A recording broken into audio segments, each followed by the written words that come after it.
당신은 성전에 들어설 때마다 마음속 무언가가 점점 조용해지는 것을 느껴본 적이 있습니까? 하지만 그곳을 나설 때면 오히려 영혼이 안도의 숨을 쉬는 것처럼 느껴진 적이 있습니까? 어쩌면 그것은 반항이 아닙니다. 어쩌면 영적인 무감각도 아닙니다. 어쩌면 그것은 분별력입니다. 하나님과 동행하는 여정 속에는 성령께서 우리 내면을 흔드시는 순간들이 있습니다. 우리가 믿음을 버렸기 때문이 아니라 그 믿음 안에서 성숙해졌기 때문입니다. 당신의 영혼을 채워야 할 곳이 오히려 비워지기 시작한다면 그것은 우연이 아닙니다. 그것은 신호입니다. 오늘 당신은 이 감정이 약함이 아니라 부르심이라는 것을 이해하게 될 것입니다. 그리고 이 영상이 끝날 즈음 당신은 하나님에게서 멀어지고 있는 것이 아니라 오히려 더 가까이 인도되고 있다는 사실을 깨닫게 될지도 모릅니다. 단지 활동이 이루어지는 장소와 하나님이 실제로 임재하시는 장소 사이에는 깊은 차이가 있습니다. 모든 것이 잘 정돈되어 보이는 환경들이 있습니다. 조명이 맞춰지고 음악이 연습되어 있으며 말들은 세심하게 준비되어 있습니다. 그러나 그럼에도 불구하고 당신 안에 무언가는 여전히 불안합니다. 당신은 보고 참여하고 노래하지만 마치 바깥에서 지켜보는 것처럼 영혼이 만져지지 않는 느낌을 받습니다. 그것은 당신의 영적 감각이 성숙해졌기 때문입니다. 하나님의 살아있는 임재가 드물어지고 그것이 절차와 일상으로 대체될 때 민감한 영은 즉시 그것을 알아차립니다. 그것은 판단이 아닙니다. 쓰라린 비판도 아닙니다. 그것은 분별입니다. 형식은 남아있지만 본질이 약해졌음을 인식하는 조용한 의식입니다. 하나님의 임재는 마이크, 구조, 일정에 의존하지 않습니다. 그것은 환경을 변화시키고 마음을 직면하게 하며 회개를 일으키고 숨겨진 상처를 치유합니다. 그 임재가 중심이 아닐 때 모든 것이 계속 돌아갈 수는 있어도 더 이상 생명이 아닙니다. 아마도 당신이 느껴온 것이 바로 그것일 것입니다. 활동이 부족한 것이 아니라 깊이가 부족한 것입니다. 소리가 없는 것이 아니라 영광이 없는 것입니다. 당신의 영혼이 더 진실한 것을 그리워하기 시작했다면 그것은 당신이 멀어지고 있다는 뜻이 아닙니다. 그것은 당신이 단지 무대를 찾는 것이 아니라 근원을 찾도록 부름받고 있다는 뜻입니다. 이 깨달음은 영적 각성의 첫 신호입니다. 임재의 부재보다 더 고통스러운 것이 하나 있습니다. 그것은 속으로는 싸우고 있으면서 겉으로는 괜찮은 척해야 하는 의무입니다. 많은 종교적 환경이 진열장이 되었습니다. 미소는 제복처럼 전시되고 준비된 대답은 진솔한 대화를 대신합니다.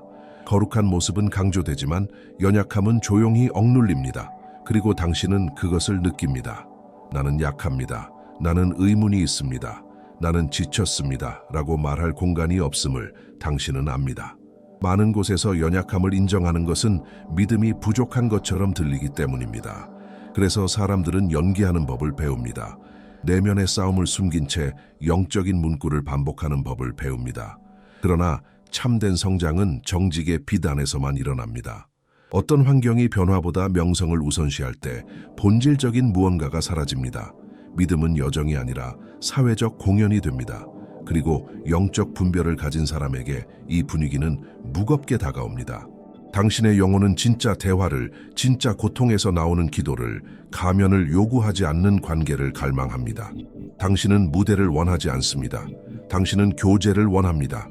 아마도 그것이 당신의 마음이 조용히 멀어지기 시작한 이유일지도 모릅니다. 반항 때문도 교만 때문도 아닙니다.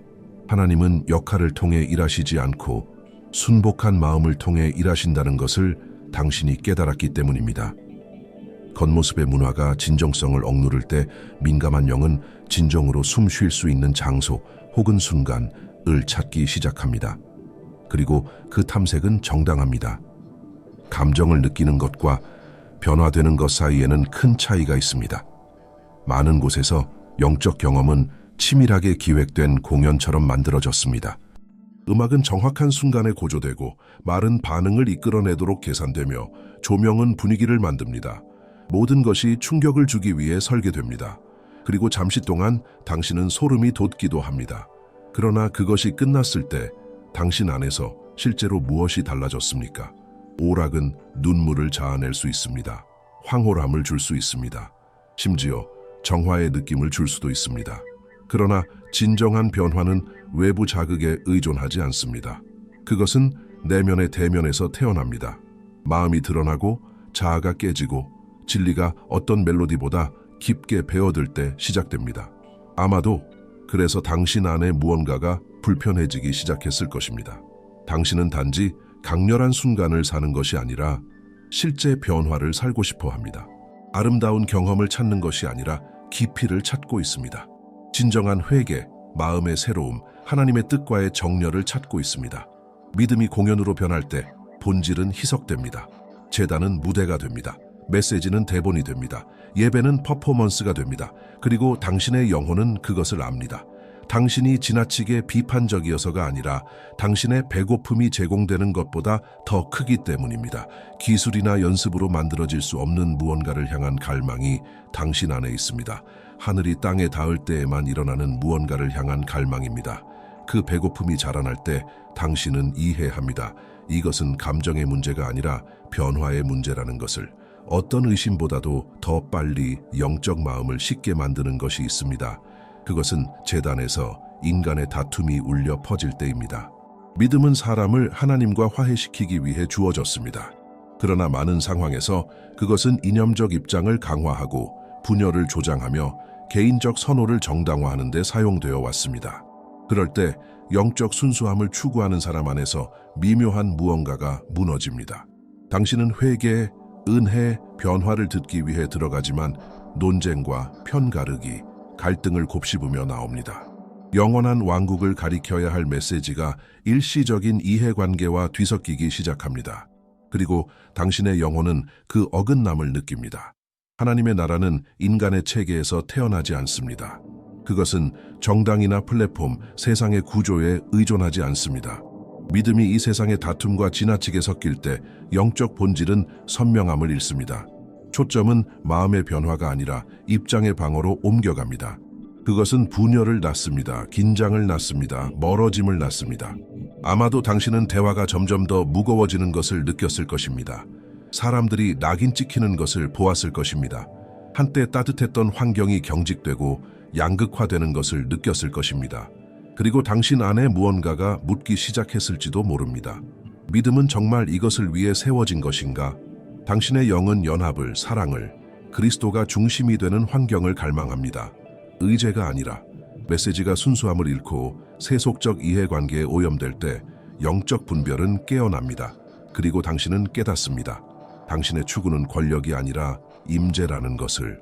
그리고 진정한 임재는 인간의 분열과 일치하지 않습니다. 영적 여정에는 어느 순간이 있습니다. 그때 당신은 메시지가 더 이상 직면하게 하지 않고 단지 위로만 한다는 것을 알아차리기 시작합니다. 아름다운 말들이 반복됩니다. 번영의 약속이 강조됩니다. 동기부여 연설이 영적 깊이로 제시됩니다. 그리고 서서히 믿음은 당신이 무엇을 얻을 수 있는지에 초점이 맞춰지고 당신이 무엇을 내려놓아야 하는지에는 맞춰지지 않게 됩니다. 그러나 복음은 결코 편안함을 중심에 둔 적이 없습니다. 복음은 내려놓음에 대해 말합니다. 내면의 변화에 대해 말합니다. 더 큰 삶을 살기 위해 자신에게 죽는 것에 대해 말합니다. 이 본질이 더 매력적으로 보이기 위해 부드럽게 완화될 때 가장 중요한 무언가가 사라집니다. 십자가는 편의로 대체됩니다. 거룩함에 대한 부르심은 개인적 성공에 대한 담론으로 바뀝니다. 그리고 당신은 그 왜곡을 느낍니다. 하나님께서 복을 주시지 않는다는 뜻이 아닙니다. 그분이 돌보지 않으신다는 뜻도 아닙니다. 그러나 메시지가 물질적 이익, 인정, 개인적 성취에만 초점을 맞출 때 중심은 마음에서 결과로 옮겨갑니다. 믿음은 헌신이 아니라 전략이 됩니다. 당신의 영은 가르침이 더 이상 성숙을 요구하지 않을 때를 알아차립니다. 말씀이 당신의 양심에 도전하지 않을 때를 느낍니다. 성장이 내적 변화가 아니라 외적 성취로 측정될 때를 감지합니다. 그때 불안함이 태어납니다. 당신은 깊이를 갈망하기 시작합니다. 당신의 영혼을 견고한 진리로 채워주고 당신의 약함을 직면하게 하며 당신의 여정을 강하게 세워줄 가르침을 찾기 시작합니다. 참된 믿음은 쌓아 올리는 것이 아니라 정렬되는 것이기 때문입니다. 그리고 메시지가 더 이상 그 진리를 반영하지 않을 때 분별이 깨어나고 당신은 깨닫습니다. 더 단단한 양식을 찾아야 할 때라는 것을. 오랫동안 당신은 하나님의 임재를 특정한 주소와 연결하도록 배워왔을지도 모릅니다. 마치 거룩함이 벽과 시간표, 정해진 프로그램에 제한된 것처럼 문이 열리고 의자가 채워질 때에만 하늘이 내려오는 것처럼 말입니다. 그러나 하나님은 결코 물리적 공간에 묶여 있지 않다는 사실을 깨달을 때 해방감이 있습니다.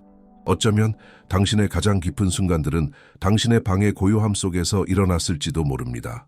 가장 진실한 기도는 힘든 하루 한가운데 차 안에서 흘러나왔을지도 모릅니다. 어떤 종교적 구조와도 떨어진 채 혼자 걸으며 하나님의 임재를 느꼈을지도 모릅니다. 그때 당신은 깨닫습니다. 그분은 언제나 가까이 계셨다는 것을. 성전은 만남의 장소일 수 있습니다. 그러나 근원은 아닙니다. 근원은 하나님 자신이시며 그분은 장소와 상관없이 진실한 마음에 가까이 오십니다. 이 진리가 당신에게 실제가 될 때 믿음의 새로운 차원이 열립니다. 당신은 예배가 무대에 의존하지 않는다는 것을 이해합니다. 대본에 의존하지 않습니다. 군중에 의존하지 않습니다. 그것은 항복한 마음과 임재하시는 하나님 사이의 만남에서 태어납니다. 그리고 그것은 모든 것을 바꿉니다. 어디에서든 하나님을 찾고 듣고 그분의 인도를 느낄 수 있다는 것을 깨닫게 되면 어떤 구조를 떠나는 것에 대한 두려움은 힘을 잃기 시작합니다. 특정 환경에 대한 의존은 개인적인 친밀함으로 바뀝니다. 하나님은 건물에 제한되지 않으십니다. 그분은 은밀한 곳에서 자신을 드러내십니다. 고요함 속에서 응답하십니다. 홀로 있는 시간 속에서 인도하십니다. 이 진리가 당신 안에서 살아 움직이기 시작할 때 당신의 믿음은 특정한 장소에 머무는 것이 아니라 지속적인 것이 됩니다. 수백 명의 사람들에 둘러싸여 있으면서도 여전히 외로움을 느낄 수 있습니다. 영적으로 건강하지 않다는 가장 조용한 신호 중 하나는 교제처럼 보이지만 실제로는 외로움인 상태입니다. 당신은 참여하고 인사하고 잠시 대화합니다. 그러나 진정으로 알려지지는 않습니다. 아무도 당신의 싸움을 알아채지 못합니다. 아무도 당신의 성장을 함께하지 않습니다.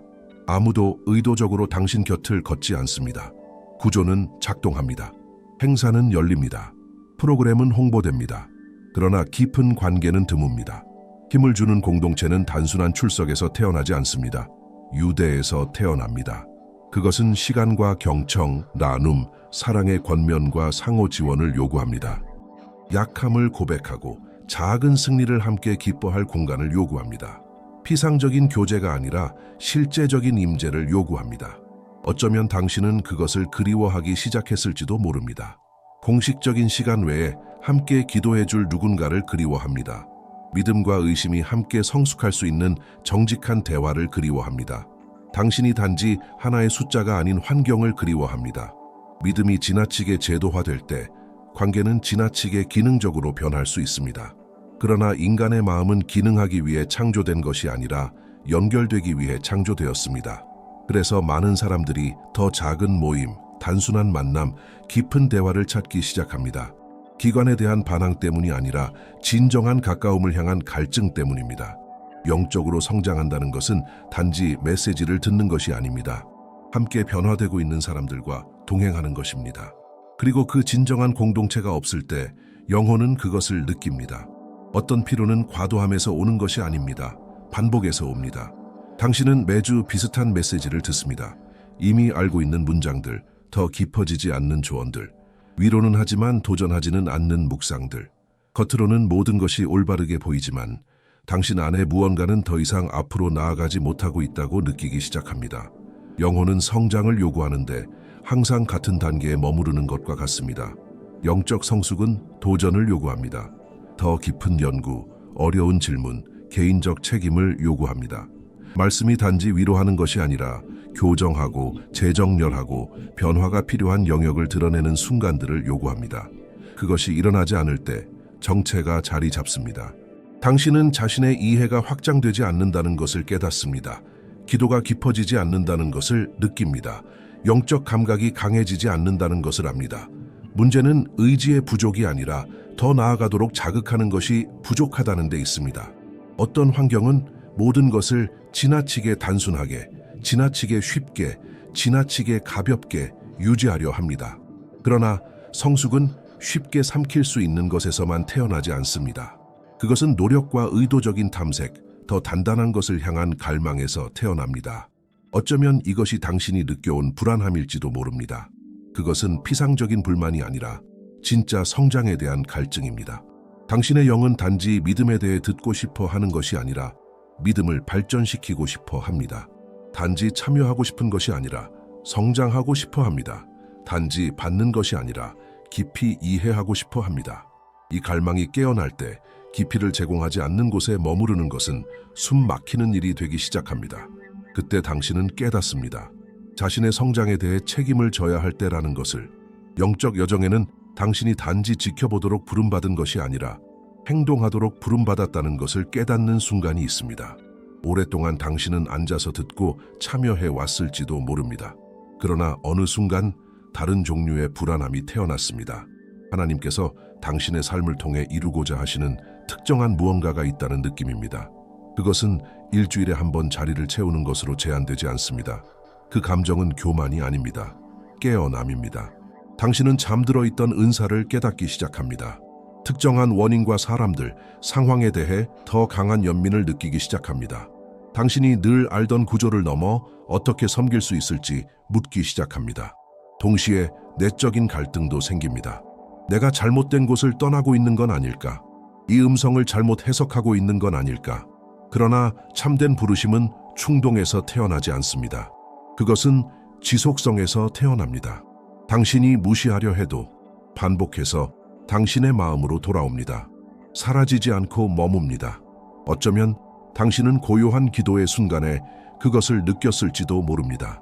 깊은 대화 속에서 느꼈을지도 모릅니다. 당신의 믿음이 더 이상 제한된 형식 안에 담기지 않는다는 것을 깨달을 때 느꼈을지도 모릅니다. 이 일이 당신에게 이미 일어났다면 댓글에 이렇게 적어보십시오. 하나님께서 나를 더 큰 무언가로 부르고 계신다고 느낍니다. 다른 사람들을 향한 공개 선언이 아니라 스스로를 향한 확신으로 말입니다. 이미 당신 안에서 깨어나고 있는 것을 인정할 때 거기에는 강력한 힘이 있습니다. 왜냐하면 개인적인 부르심이 분명해질 때 단지 구경꾼으로 머무는 것은 더 이상 충분하지 않기 때문입니다. 그리고 바로 그 지점에서 전환이 시작됩니다. 당신의 성장이 어떤 시스템에만 전적으로 의존할 수 없다는 것을 이해할 때 당신 안에서 무언가가 변합니다. 믿음은 수동적인 상태를 벗어나 의도적인 것이 됩니다. 전통적인 구조 밖에서 성장한다는 것은 혼자 걷는다는 뜻이 아닙니다. 그것은 영적 책임을 받아들이는 것을 의미합니다.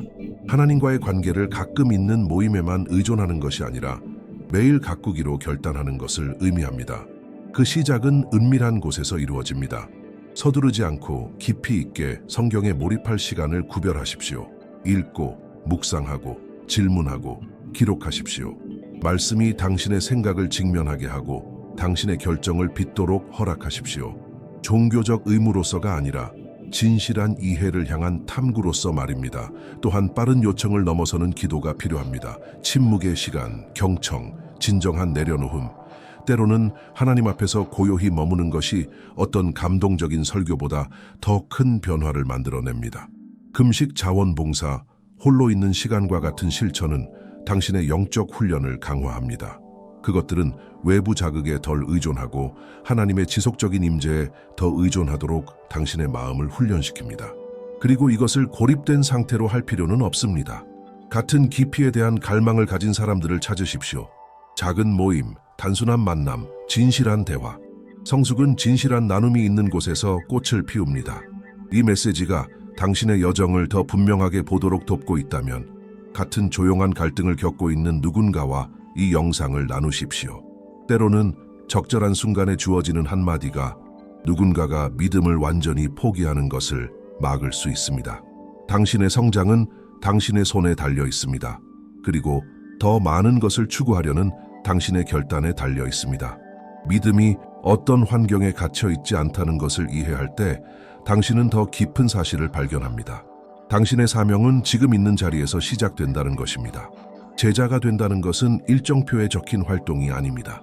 그것은 매일의 태도입니다. 직장에서 어떻게 반응하는지, 가족을 어떻게 대하는지, 아무도 보고 있지 않을 때 어떻게 행동하는지가 바로 그것입니다. 그곳에서 복음은 보이게 됩니다. 어쩌면 오랫동안 당신은 목적을 직분이나 공식적인 사역, 인정받는 위치와 연결해 왔을지도 모릅니다. 그러나 하나님의 부르심은 직함을 넘어섭니다. 그것은 작은 결정들 속에서, 진실한 대화 속에서, 조용한 연민의 행동 속에서 나타납니다. 당신은 사람들의 삶에 영향을 주기 위해 강단이 필요하지 않습니다. 믿음이 성숙해질 때 당신은 모든 환경이 선교의 현장이 된다는 것을 이해합니다. 당신의 집은 기도의 장소가 됩니다. 당신의 일터는 증언의 공간이 됩니다. 당신의 우정은 소망으로 이어지는 다리가 됩니다. 그리고 이것은 자유롭게 합니다. 이전에는 어떤 기관의 벽에 의해 제한된다고 느꼈을지라도 이제는 하나님께서 당신을 통해 일하실 수 있는 무대가 온 세상이라는 것을 깨닫게 됩니다. 그것은 사람들을 건물로 끌어오는 것이 아니라 당신의 삶을 통해 그리스도를 드러내는 것입니다. 진정한 변화는 메시지가 단지 들리는 것에 머무르지 않고 삶으로 사라질 때 일어납니다. 어쩌면 이것이 당신 여정의 다음 단계일지도 모릅니다. 자신을 위해 깊이를 추구하는 것에 그치지 않고 그 깊이가 흘러넘치도록 허락하는 것입니다. 믿음이 실천이 될 때 그것은 이론에 머무르지 않고 실제적인 영향력으로 바뀝니다. 여기까지 왔다면 당신은 아마 깨닫고 있을지도 모릅니다. 당신의 여정은 멀어짐에 관한 것이 아니라 재정렬에 관한 것이라는 사실을, 어떤 구조로부터의 단절을 느낀다고 해서 믿음을 잃은 것은 아닙니다. 많은 경우 그것은 당신의 믿음이 자랐다는 뜻입니다. 더 이상 당신의 영혼을 채워주지 않는 형식 안에 머물 수 없을 만큼 자란 것입니다. 깊이와 진리, 진정한 임재를 갈망할 만큼 자란 것입니다. 이것은 영적 실패가 아닙니다. 성숙입니다. 하나님께서 우리를 움직이기 위해 불편함을 허락하시는 순간들이 있습니다. 그분은 불안을 방향으로 사용하십니다. 우리가 경험하고 있는 것 너머에 무언가가 있음을 알리는 신호로서 만족하지 못함을 사용하십니다. 이 조용한 부르심을 느끼고 있다면 그것을 무시하지 마십시오. 기도로 가져가십시오. 지혜를 구하십시오. 분별을 찾으십시오. 그러나 그것이 당신 여정의 새로운 단계의 시작일 수 있는 것을 억누르지 마십시오. 당신은 이 과정에서 혼자가 아닙니다. 더 친밀하고 더 의식적이며 더 살아있는 믿음으로 깨어나고 있는 많은 사람들이 있습니다. 구조에 의존해 존재하는 믿음이 아니라 하나님의 일상적인 임재 안에서 꽃피는 믿음입니다. 이 메시지가 당신의 마음에 닿았다면 댓글에 이렇게 적어보십시오. 나는 더 깊은 믿음을 찾고 있습니다. 당신의 고백이 이 전환을 겪고 있는 다른 이들에게 용기를 줄 수 있습니다. 이 영적 성장의 여정에서 계속 함께 걸어가기 위해 채널을 구독하십시오. 여기에서는 표면을 넘어가기를 원합니다. 하나님께서 당신과 당신의 가족을 축복하시기를 바랍니다. 그분께서 모든 걸음을 인도하시고 모든 결정을 비추시며 당신의 마음을 강하게 하시기를 바랍니다. 당신이 어디에 있든지 그분은 여전히 함께 계십니다.